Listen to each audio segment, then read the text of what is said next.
శ్రీ గురుభ్యో నమః. స్వామి, నీ శరీరము అప్పుడే వికసించిన నల్ల కలువ పుష్పం వలె మిక్కిలి కోమలముగా నుండును. నిన్ను చూచడి వారికి అందరికను నీపై ప్రేమ కలుగుచుండును. అట్లే నిన్ను చూచిన వారందరూ మోహపరవశులగుదురు. పరమానందమూర్తివి, పరబ్రహ్మ స్వరూపుడైన నిన్ను చూచుచున్న గోపికలు ప్రతిదినము పరవశించిపోవచ్చుండిరి. ప్రేమస్వరూప, నీపై మిక్కుటమైన ప్రేమ గల గోపికలు నిరంతరము నిన్నే చూచుండుటకై తహతహపడుచుండిరి. అందువలన ప్రాతకాలమున నీవు ఆవులను మేపుటకై అడవికి పోవుట కూడా వారు ఇష్టపడకుండిరి.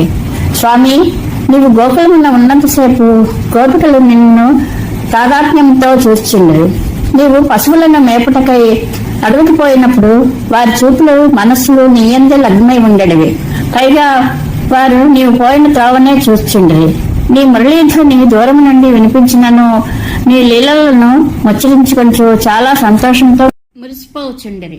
స్వామి, నీవు అడవిలోనికి పోయి మనోహరమైన చల్లని చెట్ల నీడలలో వ్యత్యస్త పాద భంగిమలో నిలిచి మధురముగా మురళీగానము చేయుచుంటివి. ప్రభు, నీవు మురళిని మ్రోగించున్నప్పుడు ఆ వేణుగానమును విన్న దేవాంగనులు కూడా మన్మథ బాణములకు గురి ఎగుచుండిరి. పశువులు పక్షులు ఆ ధ్వనిని వినుచు ఆనంద పారవస్యమున నిశ్చేష్టముగా ఉండిపోసాగినవి. అట్లే చైతన్యము లేని శిలలు కూడా ద్రవింపసాగినవి. స్వామి, నీవు వేణువును మ్రోగించున్నప్పుడు నీ చేతి వ్రేళ్లు మురళీ రంధ్రములపై కదలాడసాగినవి. అట్లే తాళము వేచున్నట్లు నీ పాదపల్లవములు కూడా చలింపదొడిగినవి.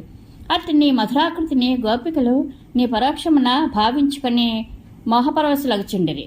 స్వామి, ఎల్లప్పుడూ నీ భవ్య దర్శనమునకు నోచుకొనిడి దివ్యాంగనలు నిజముగా ఎంతయో ధన్యులు. పశుపక్షాదులు మృగములు చేసుకునిన పుణ్యము ఇతరులకు లభ్యము కానిది. నీ దివ్యపాదముల స్పర్శతో పునీతమై పులకించిపోయాడు బృందావన సీమ ధన్యాది ధన్యమైనది అని సర్వదా తలపోయిచు గోపికలు నీ దర్శన స్పర్శనానందముల కొరకై ఉవ్విళ్ళూర్చుందురు. ప్రభు, నీవు వేణుగానం చేయుచున్నప్పుడు ఆ మురళి నీ అధరామృతమును తనివి తీరా గ్రోల్చున్నది. నిజంగా దాని భాగ్యమే భాగ్యము. అది ఆస్వాదింపగా మిగిలిన ఆ అధరామృతమును ఒక్కసారి అయినా అనుభవించే అదృష్టము మాకు అబ్బునో లేదో, బహుశా ఇది మా అత్యాశయే కావచ్చును అని గోపాంగనలు తలచి తలచి ప్రేమ వివశలగుచుండిరి. స్వామి, మదన వికారములకు లోనైన గోపికలకు నీపై అనురాగములు దినదినాభివృద్ధి చెందుచుండెను. అందువలన వారు మోహపరవశులగుచుండిరి. అట్టి పరిస్థితికి లోనైనందున వారు తమ నిత్యకృత్యములను సైతము చేయలేకుండిరి. దేవా, లోకంలో ఆత్మీయులపై ప్రేమానురాగములు కలుగుట సహజము. దానికి ప్రయత్నముతో పనిలేదు. కానీ ఎంతగా ప్రయత్నించినను వైరాగ్యము కలుగుట గాని మోక్షము లభించడు గాని సంభవము కాకపోవచ్చును. అయితే గోపికలకు మాత్రము నీపై ప్రేమానురాగములు మోక్షాపాయ రూపమైన సాంసారిక వైరాగ్యము అను రెండునూ సిద్ధించినవి. కావున వారి భాగ్యమును ఎంతని కొనియాడగలము. పవనపురాధీశ, మహిమాత్ముడవైన నీవు నన్ను కాపాడుము. నీపై ప్రేమానురాగములు గల గోపకన్యలు నీ పాదపద్మములను సేవించి భాగ్యము కలగవలనని నిత్యము కోరుకొనిచుండిరి. అందువలన వారందరూ యమునా నదీ తీరమునకు వెళ్ళి కాత్యాయని దేవిని ఇసుకతో ప్రతిమను చేసుకుని అనుదినము అర్చింపసాగిరి. నీ నామగుణములను కీర్తించుటయందు నిరతిగల గోపకన్యలు ప్రాతకాలమునందే మేల్కొని అందరూ కలిసి యమునా నదీ తీరమునకు చేర్చుండిరి. ఆ నదిలో స్నానము చేసి గౌరీదేవికి అనేక విధములైన ఉపచారములను చేయొచ్చు.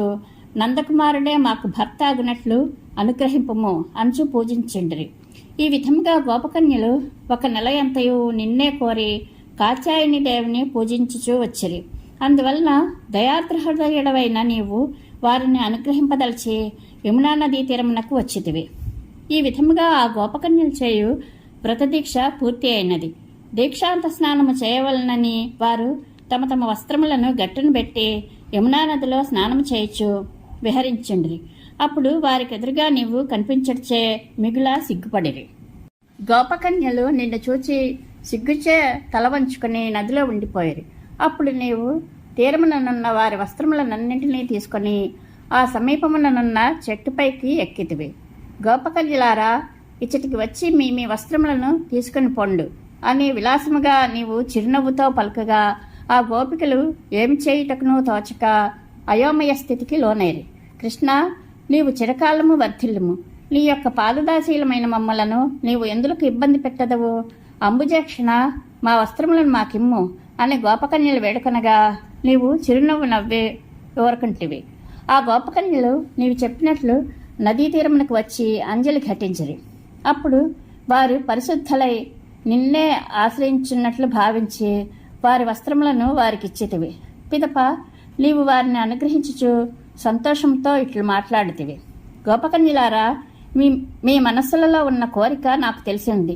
మీ కోరికకు తగిన సమాధానమును యమునా నదీ తీరమందలి వెన్నెల రాత్రులే ఇచ్చును అని అంటివి. సుందరీమణులైన గోపకన్యలు మిక్కిలి మధురమైన నీ మాటలను ఆనందంతో వినిరి. వారు నీ ముఖార విందమునే గాంచుచు మెల్లమెల్లగా తమ తమ ఇండ్లకు తిరిగిపోయిరి. శ్రీహరి, నీవు ఈ విధముగా గోపకన్యలను అనుగ్రహించి పూర్వము వలనే బృందావనమున స్వేచ్ఛగా తిరుగుచుంటివి. మిగుల దయగల నీవు నా రోగములనన్నింటినీ తొలగించి నన్ను చల్లగా రక్షింపుము. ప్రభు, ఒకనాడు నీవు గోపాలకులను గోవులను వెంట పెట్టుకుని బృందావనమునకు చాలా దూరముననున్న అడవికి వెళ్ళితివి. ఆ సమీపంలో గల పరమ భక్తురాండ్రైన బ్రాహ్మణ స్త్రీలను నీవు అనుగ్రహింపదలచితివి. ప్రభు, ఆ నిర్జనారణ్యమున సంచరించున్నప్పుడు గోపబాలురు ఆకలి దప్పులకు లోనైరి. అది గమనించి నీవు కొలది దూరమున బ్రాహ్మణులు యజ్ఞములను చేయుచున్నారు, అచ్చటికి వెళ్లి ఆహారమునకే వారిని ప్రార్థింపుడు అని ఆ గోపబాలులను అచ్చటికి పంపితివి.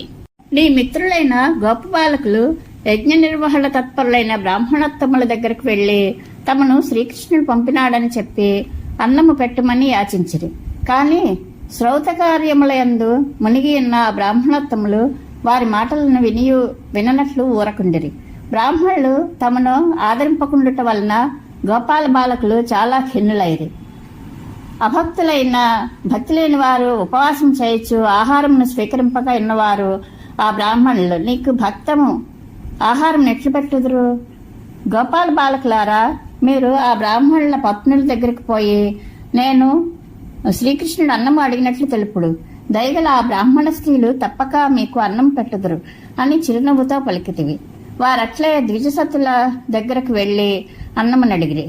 గోపబాలురు బ్రాహ్మణ స్త్రీల వద్ద నీ పేరు చెప్పగానే వారు త్వరగా భక్ష్య భోజ్య చోష్యలేహములు అను 4 విధములైన ఆహారములను తీసుకుని నీ దగ్గరకు బయలుదేరి వారు చాలా కాలం నుండి నిన్ను సందర్శించుకునవలనను కుతూహలముతో నిండిరి. అందువలన వారు తమ భర్తలు నివారించున్నను ఆగక వెంటనే నీ యొద్దకు వచ్చిరి. స్వామి, ఆ బ్రాహ్మణ స్త్రీలు నీ దగ్గరకు వచ్చినప్పుడు నీవు ఇట్లు శోభిల్లుచుంటివి. నీ ముంగురులపై నెమలిపించము కాంతులేయించు అటునిటు కదులుచుండెను. కుండలముల మిలమిలలు నీ ముద్దు చెక్కిళ్లపై ప్రతిఫలించుండెను. నీ కనులలో కృపారసము తొణికిసలాడుచుండెను. నీ స్నేహితుని భుజములపై చేతులుంచి నీవు విలాసముగా నిలబడి ఉంటివి. అట్టి నిన్ను గాంచి ఆ బ్రాహ్మణ స్త్రీలు ఆనందమున ఓలలాడిరి.